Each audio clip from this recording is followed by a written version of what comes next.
আল্লাহ বলেন, ওরে গোলাম, আমি তোমাকে দুনিয়াতে অনর্থক পাঠাই নাই। আমি আল্লাহ দুনিয়াতে পাঠাবার কারণ কি জানো? আমি আল্লাহ পরীক্ষা করে তোমাকে যাচাই বাছাই করবো। তুমি পরীক্ষায় যদি পাস করতে পারো, আমি আল্লাহ তোমাকে জান্নাতের ময়দান দিয়ে দিব। وَلَنَبْلُوَنَّكُمْ بِشَيْءٍ مِّنَ الْخَوْفِ وَالْجُوعِ وَنَقْصٍ مِّنَ الْأَمْوَالِ وَالْأَنفُسِ وَالثَّمَرَاتِ وَبَشِّرِ الصَّابِرِينَ। আল্লাহ বলেন, আমি 5টা জিনিস দিয়ে পরীক্ষা করব।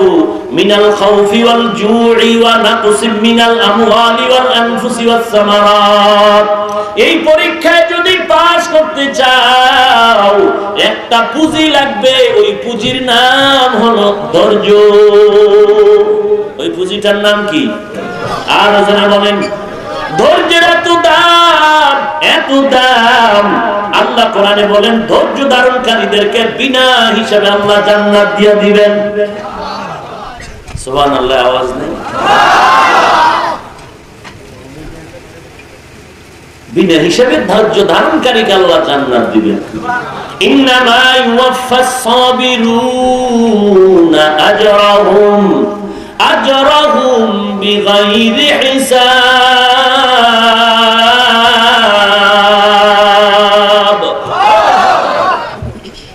বিগাইরি হিসাব আল্লাহ জান্নাত দিয়ে দিবেন।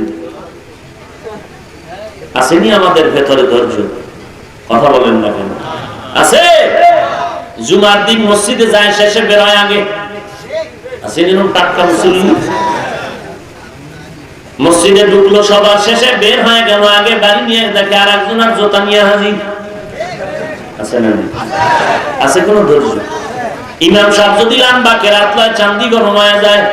কার চান্দি গরম হয়? যে 5 ওয়াক্ত পড়ে না। হ্যাঁ, বুঝেননি? ইমাম সাহেব বয়ান লম্বা নিলেও মাথা গরম, কেরাত লম্বা নিলেও মাথা গরম। কারণ যে বান্দার যে অভ্যাস নাই, ওখানে সেই জিনিসটা চাপায় দিলে আযাব মনে করে। রব্বানা আফরিগ আলাইনা সাবরান ওয়া সাব্বিত আকদামানা ওয়ানসুরনা আলাল কওমিল কাফিরিন। ওরে বান্দা, আল্লাহর কাছে ধৈর্যের তৌফিক চাও। ধৈর্য ধারণকারীরা সফল কাম। ইয়া আইয়ুহাল্লাযীনা আমানুসবিরু ওয়া সাবিরু ওয়া রাবিতু ওয়াত্তাকুল্লাহ। ইয়া আইয়ুহাল্লাযীনা আমানুস্তাঈনু বিস-সাবরি ওয়াস-সালাহ। ইন্নাল্লাহা মা'আস-সাবিরিন।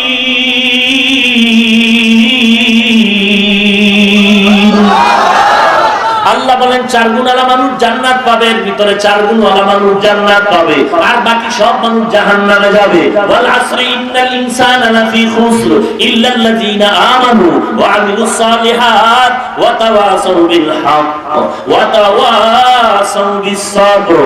শেষ গুণটা হলো ধৈর্য। ওরে বান্দা, ধৈর্য ধারণ করবা। আল্লাহর ইবাদত করতে গেলে, আল্লাহর গোলামির ভিতরে বিপদ আসবে। টুপি মাথায় দিতে গেলে মনেকে বেজার হয়ে যাবে। এখানেও তুমি ধৈর্যের পরীক্ষা দাও।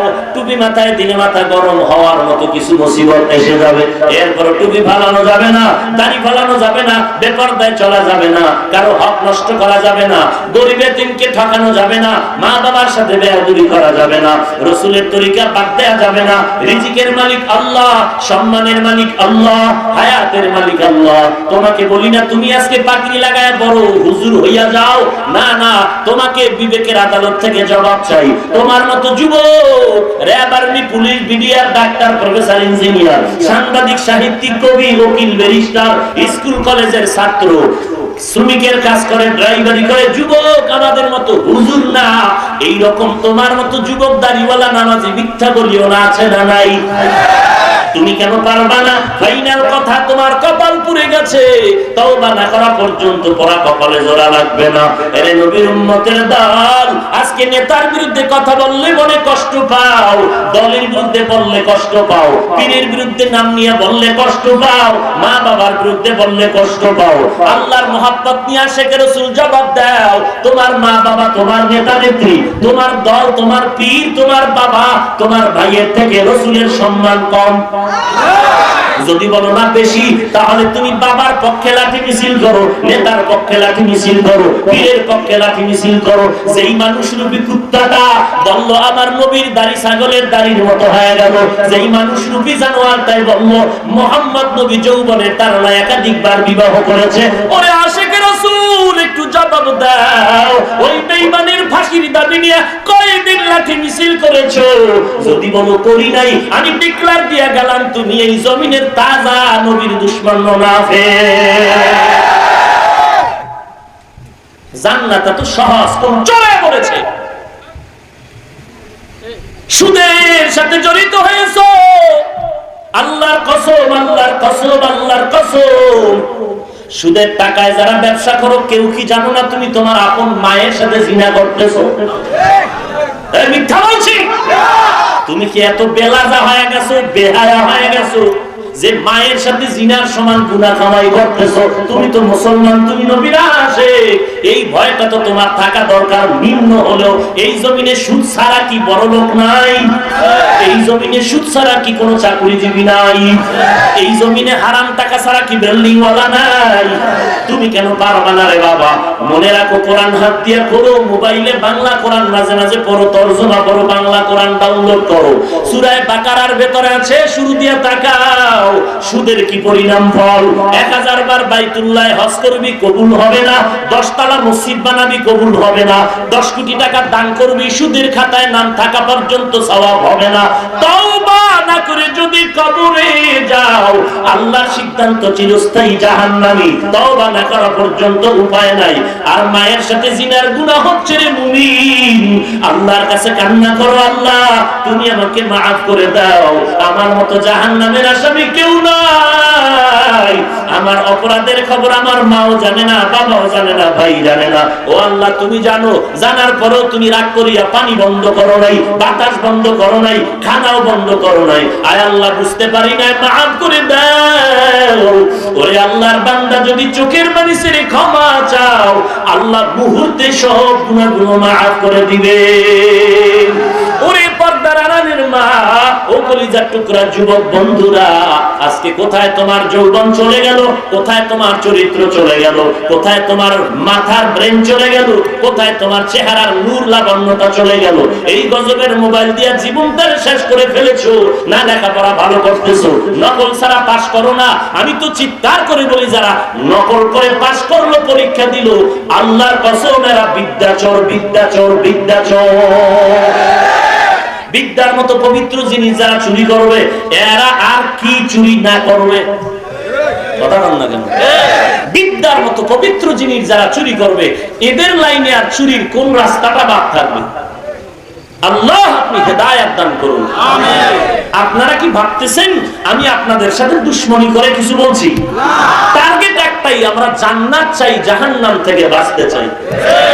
এর যুবক, বুকের পাতা শক্ত থাকলে দাঁড়াইয়া বল, তোর মতো যুবক স্কুলে পড়ে নামাজি আছে না নাই? বালিশে মাথা লাগায় জবাব দে, তুই কেন পারবি না? তোর মতো যুবক ড্রাইভারি করে নামাজ ছাড়ে না নাই?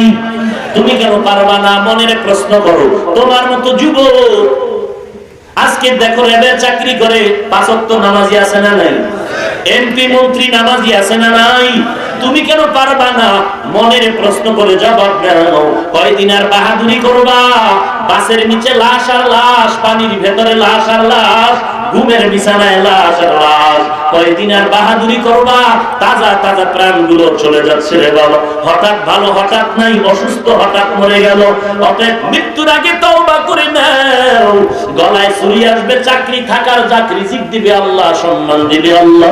আর নবীরে কাঁদাবো না, আর মা বাবারে কষ্ট দিব না, জবান দিয়া গালি দিব না, গীবত শিকায়ত করব না, কারো হক নষ্ট করব না, গরিবের ঠকাইয়া চলবো না, সহিভাবে কোরআন পড়ব, খাঁটি আল্লাহওয়ালা বুজুর্গ নামাজীদের বন্ধু হয়ে আমল ভালো করব। যদি আল্লাহর মহব্বতে তওবা করার খাঁটি নিয়ত হয়, আল্লাহর মহব্বতে তওবার নিয়তে দুটো হাত আল্লাহকে দেখায় দাও।